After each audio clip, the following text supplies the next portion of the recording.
endless labyrinth of Appalachia's mountains, where valleys dip into darkness and ridges split the sky like jagged scars, lies a hollow spoken of only in whispers, Hale Hollow. The very name unsettles those who have lived their entire lives in the mountains, for it belongs to a family whose story is not one of simple inbreeding, nor only of cannibalism, but of something far stranger, far more haunting. It is the story of the Hale family that not only terrified those who lived near them, but one that vanished so completely it left behind only rumors, bones, and questions that remain unanswered to this day. The Hale family first appeared in the written record in the early 1800s, when census takers moving through the region noted the presence of a clan of 40 souls dwelling apart from community. The description was sparse, but the details they included painted a grim portrait: malformed children, adults with crooked spines and unnaturally pale skin, and a patriarch who refused to speak with outsiders. That patriarch's name was Silas Hale. Silas was remembered by the rare traders who dared sell to him as a tall, gaunt man with a stare so piercing it felt like he could see into your very thoughts. His wife Martha was said to have been just as unsettling a woman who rarely blinked, who often muttered to herself as if carrying on conversations with voices no one else could hear. Together, they raised children who were described by outsiders as barely human in their movements. But what set the Hales apart was not just their isolation. Other mountain families lived secluded lives. Other clans distrusted outsiders. What made the Hales infamous was the trail of disappearances that seemed to follow them between 1820 and 1860.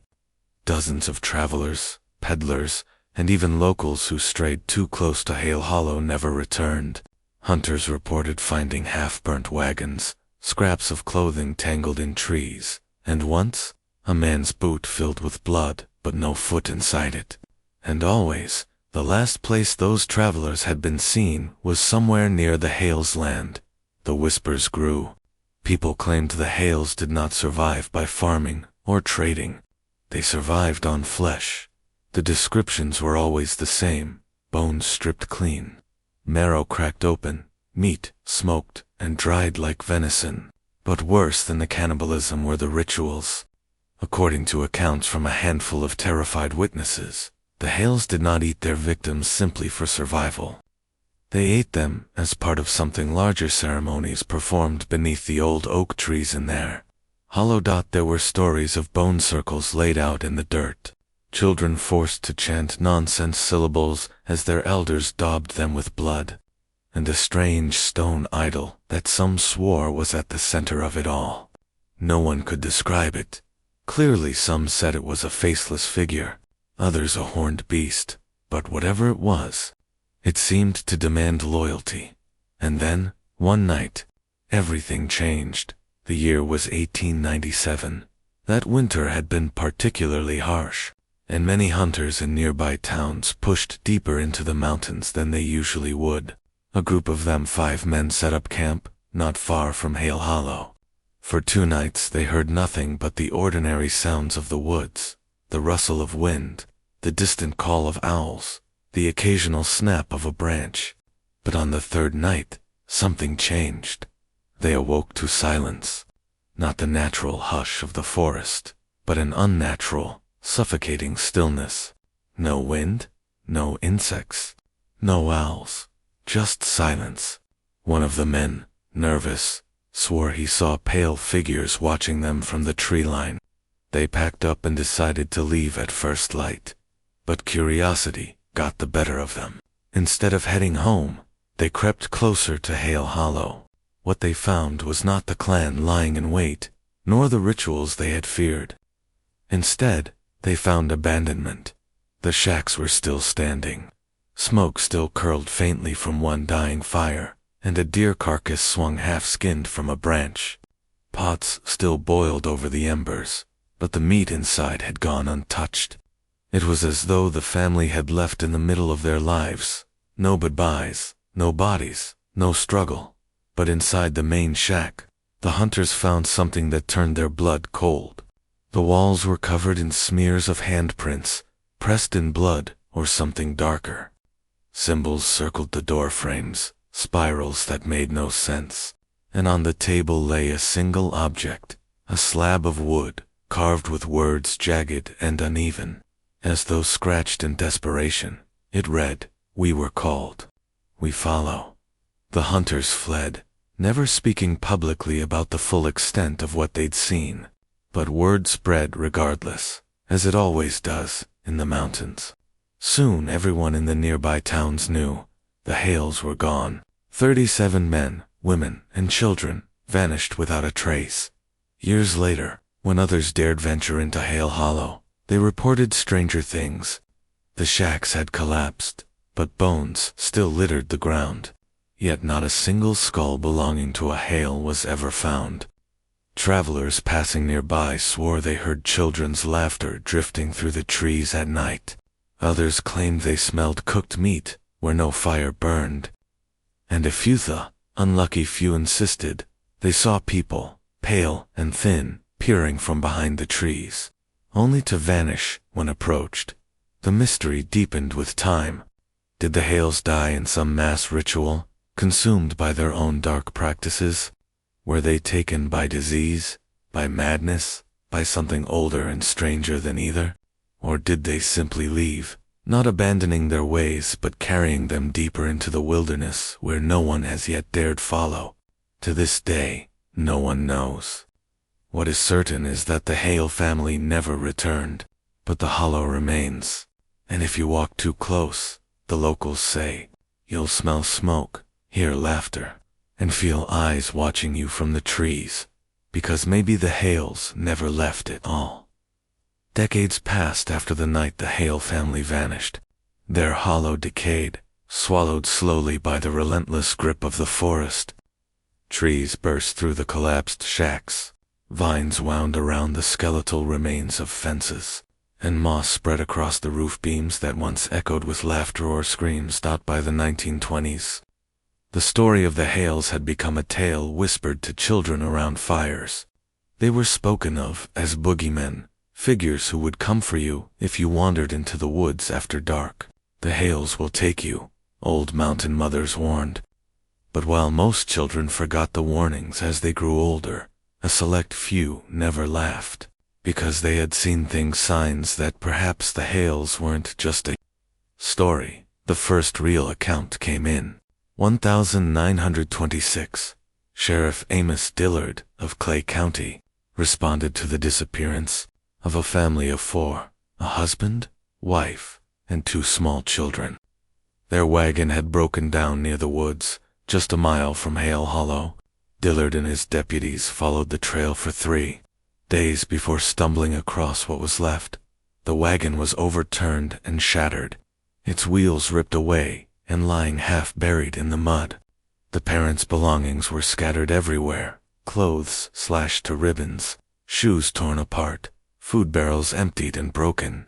But the most horrifying discovery was what had been nailed to the trees around the camp: bones. Dozens of them. Some animal, but others too long, too human, each nailed in a pattern, spiraling inward toward the broken wagon. No bodies were ever found. Dillard never filed a full report. In fact, official county records list the family as lost to the mountains. But his deputy, an older man named Thomas Klein, spoke years later, before his death. He said he'd seen footprints that day. Bare, human footprints. Small ones, like those of children, circling the camp. The disappearances did not stop. In the 1940s, 2 soldiers returning from World War II decided to camp in those same woods. Their families claimed they were tough men who had faced horror on foreign soil and lived. But when they went missing, searchers found something chilling. Their rifles were discovered propped neatly against a tree, fully loaded. Their packs were left untouched, with food still inside, and on the ground, in the dirt, words had been scrawled in a trembling hand. "They're here." The families of the missing begged authorities to seal off Hale Hollow entirely. But Appalachia is vast, and the government rarely meddled in backwoods land disputes. Instead, the hollow remained open, a festering scar where only the brave or the foolish dared tread. By the 1960s, Hale Hollow had become a dare among teenagers. Young men proved their courage by sneaking into the woods after dark, swearing they'd hear voices or see lights. Most came back shaken but alive. A few didn't return at all. One of the most disturbing tales comes from 1967, when two college students from Virginia Tech decided to write a paper on Appalachian folklore. They spent weeks interviewing locals, and finally convinced themselves the Hales were nothing but myth. To prove their bravery, they hiked into Hale Hollow with tape recorders, notebooks, and cameras. Only one was ever found again. The young man, whose name was kept out of the papers at his family's request, was discovered wandering barefoot along a rural road weeks later. His feet were shredded by thorns and rocks, his body covered in scratches, his lips cracked and bleeding from dehydration. But what frightened rescuers most was his face. He looked decades older, his hair gone white, his eyes sunken and wild. He refused to say what had happened. All he would mutter, over and over, was, "They never left. They're waiting for you." The second student's belongings were later recovered in the hollow, his camera smashed, his notebooks torn into shreds. His body was never found. It was around this time that locals began to share a chilling new detail. The Hales, they said, had changed. They were no longer simply the inbred cannibal clan their grandparents had whispered about. They were something else, something twisted by time, isolation, and hunger. Some swore they were pale as corpses, their eyes glowing faintly in the dark. Others claimed their mouths stretched too wide, filled with broken and sharpened teeth. The mountains, they believed, had taken the Hales and reshaped them into something that belonged to the woods, not to humankind. Then came the fire. In 1978, 3 hunters decided to rid the area of its curse once and for all. Armed with rifles, kerosene, and sheer determination, they hiked into Hale Hollow. Their plan was simple: burn whatever remained of the Hale homesteads to the ground. By nightfall, smoke was seen rising above the trees, and locals thought at last the curse had been lifted. But the hunters never came home. A week later, their bodies were discovered in a ravine not far from the hollow. But these weren't ordinary corpses. Each man was stripped of flesh down to the bone, their skeletons arranged in a circle. And in the center of that circle, carved into the earth, were words written in blood. "We called them back." This was the breaking point for many. For years afterward, the hollow was left alone, spoken of in hushed tones, avoided by hunters and hikers alike. Yet still, from time to time, someone would go missing. A child who strayed too far during a picnic, a camper who wandered off at night, a hunter who followed a trail of deer deeper than he should have. And always those who survived spoke of the same thing: voices in the trees, laughter where there should be none, the smell of smoke from fires that no one had lit, and pale figures, just out of sight, watching that the Hales had vanished from history. Yes, but it seemed they had not vanished from Appalachia, even today. Law enforcement quietly discourages people from going anywhere near Hale Hollow. Official maps do not mark it, though locals know exactly where it lies. And those who have been foolish or curious enough to venture too close swear the woods there feel different, wrong. It is not just the silence, though the silence is suffocating. It is not just the bones that still occasionally surface from the dirt. It is the sense that you are being watched by something that knows you should not be there. Something that has been waiting for generations for fresh blood to wander into its home. And if the stories are true, those who go too deep never really leave, not in body, not in soul. By the dawn of the 21st century, most locals had long stopped speaking openly about the Hale family. Parents discouraged their children from repeating the old stories, and officials brushed aside questions with dismissive smiles. But silence does not kill legends. If anything, it feeds them. And in the shadow of Hale Hollow, the legend of the Hales only grew darker. In 2003, a documentary crew from out of state ventured into Appalachia, drawn by the rumors of an inbred cannibal clan that disappeared without a trace. The crew consisted of 4 young filmmakers and a guide, a man in his 50s named Roy Ellison, who had spent his life hunting in the mountains. Locals tried to warn them off, but the promise of sensational footage and perhaps fame drove them forward. For 3 days, nothing unusual happened. They filmed collapsed cabins, eerie trees twisted into unnatural shapes, and rusting pots still hanging where the Hales had once cooked their meals. But on the 4th day, something changed. Their audio picked up faint voices, children singing, though no one was near. The singing grew louder at night, circling their camp by morning. The crew was gone. Their gear was later discovered abandoned by a stream. Cameras smashed, tents shredded, batteries scattered like toys. The guide's knife was found, but it had been bent in half, as though twisted by some impossible strength. None of the 5 were ever seen again. Official reports labeled the group as missing, presumed dead due to natural causes. But locals knew better. They said the Hales had claimed more outsiders, dragging them into the forest's endless hunger. From then on, the stories took a new turn. The Hales were no longer described as just pale, twisted remnants of a once human family. Witnesses began to speak of something more: supernatural creatures that blended into the trees themselves, figures that could move without sound, faces that flickered in the dark and vanished the second you blinked. In 2010, a group of hikers camping near Hale captured something on a phone camera. The footage was shaky, the quality poor, but what it showed was chilling. Between the trees, at the very edge of the light, was a figure tall skeletal, its head cocked at an unnatural angle. Its skin was ghostly white, and its eyes reflected the fire like an animal's. The clip ended abruptly with a scream.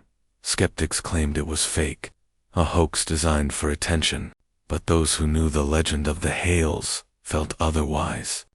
To them, it was proof that the clan had not only survived but changed, evolving or perhaps devolving into something no longer bound by human limits. And then came the FIRELIGHT. Dozens of locals have reported the same phenomenon over the years.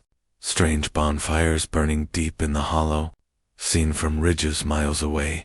The fires glow red against the night sky, flickering and vanishing before anyone can reach them. Some say they hear chanting on the wind. Others claim to smell cooked meat when the air should be clean. In 2015, a park ranger named Emily Harper filed a private incident report, later leaked online. While patrolling the forest, she claimed to see figures gathered around a fire in the distance. Thinking they were trespassers, she moved closer until she realized none of them were speaking. They weren't moving at all. They stood perfectly still, surrounding the flames, in total silence. She called out, but none responded. When she shined her flashlight, the fire went out instantly, and the figures were gone. She resigned from the ranger service weeks later and left the state entirely. The legend of the Hales became more than just a campfire story after that. Online forums picked it up, calling Hale Hollow one of the most haunted and dangerous places in Appalachia. Paranormal investigators, thrill seekers, and amateur ghost hunters flocked to the area, hoping to capture proof of the clan. Some returned empty-handed, others didn't return at all. But the most disturbing event happened just 3 years ago, in 2020. 2 brothers went missing while exploring abandoned coal shafts near Hale Hollow. Their sister later received a voicemail from one of their phones. 30 seconds of garbled sound, heavy breathing, and what might have been laughter. At the very end, a voice whispered a single word: hungry. The phone was recovered, smashed beyond repair. The brothers were never found, which leaves us with the question no one dares answer. What exactly happened to the Hale family? Were they ordinary people, consumed by isolation, violence, and hunger? Were they victims of their own rituals, transformed into something monstrous? Or were they called by something older than Appalachia itself, something that still waits in the trees, feeding through them, using their voices, their faces, their hunger? Perhaps the Hales are long gone, their bones scattered across the hollow, their spirits condemned to wander forever. Or perhaps they live still, in a form that cannot die, bound to the hollow by the rituals of their ancestors. What is certain is this: Hale Hollow remains avoided, feared, and cursed. And if you ever find yourself walking its ridges at night, if you hear laughter when no one is there, if you smell smoke on the wind, run. Do not look back. Because the Hales may not just be legend, and if you stumble too deep into their hollow, you may not just hear their story, you may become part of it. The story of the Hale family is more than just folklore. It's a wound carved into the mountains, one that refuses to heal. From bones nailed to trees, to voices that linger in the dark, to vanishings that continue into modern times, the question remains: did the Hales vanish? Or are they still waiting for the next traveler to wander too close to their hollow?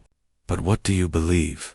Were the Hales merely human monsters, consumed by isolation and hunger, or did they become something far worse, bound forever to the land they defiled? Share your thoughts in the comments below. I read every single one. And if this tale chilled you, don't forget to subscribe and hit the bell, because the next story may take us deeper into Appalachia's darkest secrets you won't want to hear alone at night. Until then, remember, some hollows are empty for a reason.